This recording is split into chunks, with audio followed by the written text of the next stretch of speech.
Puji nama Tuhan, Shalom. Bapak Ibu Saudara yang dikasihi Tuhan Yesus Kristus, kembali lagi kita di Victorious Devotion. Senang sekali bisa menyapa Bapak Ibu Saudara yang dikasihi Tuhan Yesus Kristus di dalam mempersiapkan diri untuk menghadapi hari yang luar biasa ini. Kita percaya hari ini adalah hari yang diberkati Tuhan. Kita percaya hari ini adalah hari di mana Tuhan sedang mengerjakan hal-hal yang ajaib untuk kita. Oleh karena itu, mari kita bersatu dalam doa. Kami mengucap syukur Tuhan untuk pagi yang indah ini, untuk hari yang telah Engkau berkati. Saat ini kami mau diperlengkapi dengan kebenaran firman-Mu. Tuhan, berbicaralah kepada kami pribadi lepas pribadi pada saat ini. Kami perlu tuntunan-Mu, kami perlu suara-Mu, kami perlu arahan-Mu Tuhan. Karena kami tak mampu jalan sendiri, oleh karena itu kami membutuhkan tuntunan daripada firman-Mu. Urapi setiap kami berdoa dan ucap syukur. Haleluya, amin. Nah, Bapak Ibu Saudara yang dikasihi Tuhan Yesus Kristus, hari ini kita mau sama-sama merenungkan kebenaran firman Tuhan dengan tema berani menyampaikan firman Tuhan. Nah, berani menyampaikan firman Tuhan ini adalah sebuah tindakan untuk menyatakan kita adalah orang-orang yang menghidupi tema kita di tahun ini, yaitu Increase in Christ. Kalau di bulan ini kan tema kita adalah bertumbuh di dalam firman Kristus. Jadi apa bukti seseorang itu sudah bertumbuh di dalam iman Kristus? Tentu harus mengaplikasikan, harus mengimplementasikan, harus menerapkan firman Kristus yang kita bertumbuh di dalamnya. Dengan cara bagaimana? Dengan cara menyampaikan firman itu dengan keberanian. Ayat bacaan kita terdapat dalam Kisah Rasul 4 ayat 29. Saya bacakan untuk kita semua secara keseluruhan. Dan sekarang, ya Tuhan, lihatlah bagaimana mereka mengancam kami dan berikanlah kepada hamba-hambamu keberanian untuk memberitakan firman-Mu. Nah, Bapak Ibu Saudara yang dikasihi Tuhan Yesus Kristus, ini adalah sebuah realita yang kita hadapi di dalam kehidupan kita. Terkadang kita lebih memilih diam pada saat kita melihat ketidakbenaran. Pada saat kita diam terhadap ketidakbenaran, maka secara tidak langsung kita sedang setuju dengannya. Oleh karena itu kita perlu keberanian untuk kita bisa menyatakan kebenaran itu. Menyatakan kebenaran yang sesuai dengan firman Tuhan. Nah, jadi Bapak Ibu Saudara dikasihi Tuhan Yesus Kristus, pada saat para rasul berdoa memohon kepada Tuhan untuk diberikan keberanian, paresia, itu kata keberanian yang digunakan ya. Untuk apa tujuannya? Untuk memberitakan Injil. Jadi keberanian di sini secara spesifik ditujukan untuk memberitakan Injil, Bapak Ibu yang dikasihi Tuhan Yesus Kristus. Sekalipun mereka harus mengalami yang disebut dengan konsekuensi logis. Apa konsekuensi logis yang mereka alami? Mereka harus mengalami penganiayaan. Mereka harus mengalami penolakan. Mereka harus mengalami ancaman demi ancaman. Ancaman dari manusia yang juga dapat menghilangkan semangat mereka dalam memberitakan Injil. Oleh karena itu mereka butuh keberanian. Keberanian yang tidak terbatas, yang sumbernya adalah dari Tuhan. Jadi pada saat mereka minta paresia kepada Tuhan, minta keberanian kepada Tuhan, dan keberanian itu menstimulus mereka, memampukan mereka untuk apa? Untuk memiliki sikap tanpa rasa takut, dengan penuh keyakinan, dengan apa? Dengan keterbukaan hati. Jadi keberanian yang mereka miliki bukan karena kuat gagah mereka, bukan karena kekuatan manusia, tetapi karena sebuah keyakinan akan kebenaran firman Tuhan dan kuat kuasa Roh Kudus. Di sini saya mengajukan 3 pertanyaan Bapak Ibu Saudara yang dikasihi Tuhan Yesus Kristus pada saat melihat ayat tersebut dan dikaitkan dengan tema berani menyampaikan firman Tuhan itu. Yang pertama, pertanyaan yang saya ajukan untuk saya dan untuk kita semua yaitu adalah, mengapa kita harus memberitakan firman Tuhan? Itu pertanyaan yang mendasar untuk kita bisa menyatakan permohonan dan harapan kita kepada Tuhan, meminta keberanian itu. Kita harus tahu mengapa kita menyampaikan atau mengapa kita harus memberitakan firman Tuhan. Alasannya mengapa kita memberitakan firman Tuhan yaitu apa? Pertama, itu amanat agung. Itu perintah Tuhan. Jadi ini bukan tugas pendeta saja, bukan tugas pelayan Tuhan saja, tetapi setiap orang yang percaya kepada Yesus Kristus bertugas untuk menyampaikan firman Tuhan. Lalu alasannya kenapa kita harus memberitakan firman Tuhan? Karena firman Tuhan adalah hidup.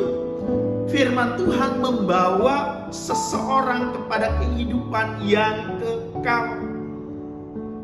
Firman Tuhan akan bisa memberikan perubahan bagi orang yang mendengarnya. Dan alasan yang terakhir untuk mengapa kita harus memberitakan firman Tuhan itu apa? Untuk menyelamatkan jiwa. Bapak Ibu yang dikasihi Tuhan Yesus Kristus, Injil adalah kekuatan Allah yang menyelamatkan setiap orang yang percaya. Bagaimana mereka bisa diselamatkan kalau mereka tidak bisa mendengar atau belum pernah mendengar? Bagaimana mereka bisa mendengar kalau tidak ada yang memberitakan? Ini tugas kita, Bapak Ibu yang dikasihi Tuhan Yesus Kristus. Dan terakhir adalah dunia membutuhkan kebenaran. Berbahagialah kita orang-orang yang membawa kebenaran itu. Dunia sedang penuh dengan kebingungan. Dunia sedang terbelenggu dengan dosa dan ketidakpastian. Pertanyaan kedua yang saya ajukan untuk saya dan untuk kita semua yang perlu kita ketahui adalah, mengapa kita berani menyampaikan firman Tuhan? Alasannya apa sih yang membuat kita berani menyampaikan firman Tuhan? Alasan yang pertama adalah Tuhan Yesus Kristus itu sendiri yang adalah firman yang hidup. Yesus telah menang atas apa? Atas dosa dan maut. Oleh karena itu, tidak ada alasan untuk kita untuk tidak berani menyampaikan, memberitakan kebenaran firman Tuhan. Kita tidak perlu takut. Lalu yang kedua, mengapa kita berani menyampaikan firman Tuhan? Karena itu adalah sebuah panggilan Tuhan untuk kita. Responi panggilan itu. Dan yang ketiga, yang terakhir, Bapak Ibu yang dikasihi Tuhan Yesus Kristus, mengapa kita berani menyampaikan firman Tuhan? Karena Roh Kudus menyertai kita. Roh Kudus tidak akan membiarkan kita bersaksi sendirian. Kita tidak akan bisa tidak akan Tuhan izinkan kita untuk kita berjalan sendirian tanpa kekuatan darinya. Dan pertanyaan terakhir sebagai penutup, dari mana sih sumber keberanian kita itu? Sumbernya dari mana? Keberanian untuk menyampaikan firman Tuhan itu bukan berasal dari diri sendiri, bukan karena berdasarkan penilaian diri sendiri. Keberanian kita berasal dari Roh Kudus yang memampukan kita. Roh Kudus yang memberikan kuasa untuk menjadi saksi Kristus, menjadi saksinya di dalam kehidupannya. Dan yang kedua yaitu apa? Firman Tuhan itu sendiri. Semakin kita mengisi hati kita, semakin kita memahami firman Tuhan itu, maka semakin kuat iman kita, sehingga kita bertumbuh di dalam firman Kristus dan memiliki keberanian untuk memberitakannya.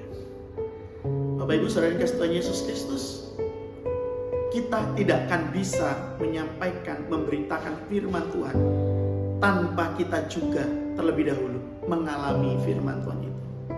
Sebagai penutup terakhir sekali nih Bapak Ibu yang dikasihi Tuhan Yesus Kristus, alami firman itu terlebih dahulu. Hidupi firman itu terlebih dahulu. Saya selalu menanamkan dalam diri saya tidak berani memberitakan firman Tuhan yang belum saya hidupi. Karena firman Tuhan atau khotbah yang hidup adalah khotbah yang dihidupi. Penyampaian firman Tuhan yang hidup adalah penyampaian yang telah dihidupi.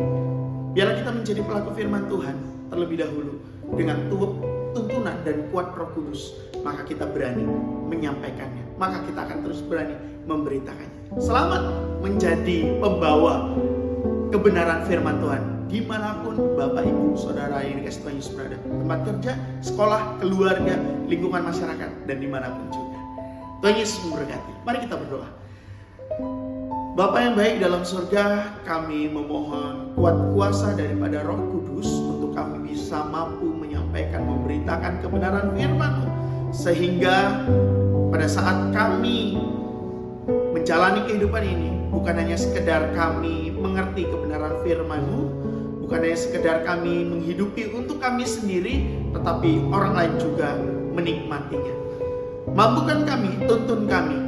Kami tidak mampu berjalan sendiri Tuhan, karena begitu banyak tantangan, karena begitu banyak ancaman karena begitu banyak hal-hal yang akan kami hadapi pada saat kami menyatakan kebenaran-kebenaran-Mu.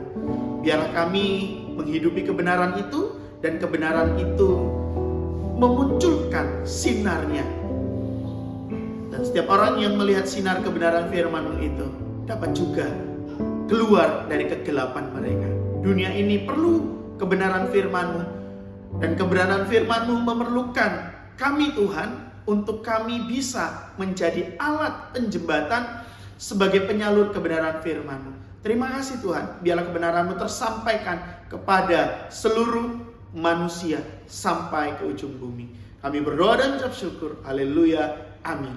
Sampai ketemu di Victorious Devotion yang akan datang. Bapak Ibu yang dikasihi Yesus Kristus, salam kemenangan. Tuhan Yesus berkati. Shalom.